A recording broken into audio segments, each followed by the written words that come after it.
আজকে আমি রান্না করব নারকেল দিয়ে ওল ডাঁটার চচ্চড়ি।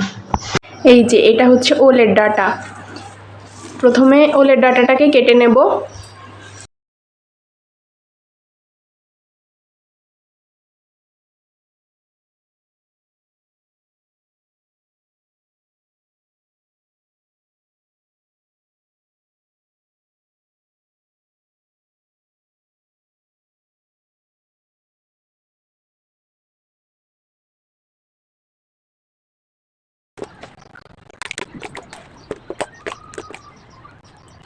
উপকরণে লাগছে, প্রথমে ওলের ডাঁটাগুলোকে কেটে ধুয়ে নিয়েছি। ফোড়নে লাগছে শুকনো ঝাল, কালো জিরে আর কিছু কাঁচা ঝাল, আর লাগছে কুড়িয়ে রাখা নারকেল। এটা ফ্রিজে ছিল তাই এরকম দলা পাকানো রয়েছে। প্রথমে কড়াইতে একটু জল দিয়ে নেব ওলের ডাঁটাগুলোকে সিদ্ধ করার জন্যে। ওকে দিয়ে দিচ্ছি।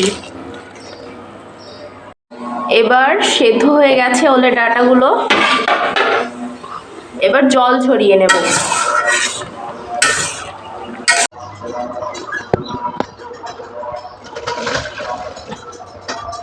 এবার এই তেলের ভেতরে শুকনো ঝাল আর কালো জিরে ফোড়নে দিয়ে দেব, আর কাঁচা ঝালগুলোও দিয়ে দেব।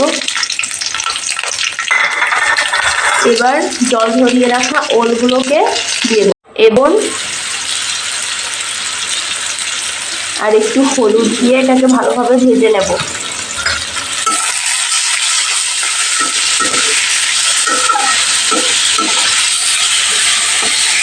এবার ওলের ডাঁটাগুলো ভাজা ভাজা হয়ে গেছে, এবার কুড়িয়ে রাখা নারকেলটুকু দিয়ে দেব।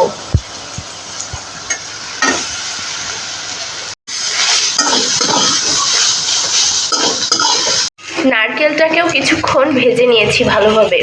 এবার নামানোর আগে সামান্য একটু চিনি দেব, সামান্য একটু সরিষার তেল দিয়ে আর একটু ভাজবো। ভাজা হয়ে গেছে, তুলে নেব পুরোটা।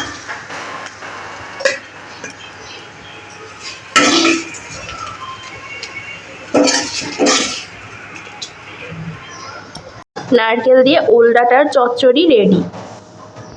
আজকে আমাদের দুপুরের মেনুতে রয়েছে উচ্ছে ভাজা, ওলের ডাঁটা চচ্চড়ি, আলু ডাঁটা দিয়ে মোরলা মাছের চচ্চড়ি, আম দিয়ে মসুরি ডালের টক। ভিডিওটি ভালো লাগলে লাইক করে চ্যানেলটিকে সাবস্ক্রাইব করে আমাদের পাশে থাকবেন। ধন্যবাদ।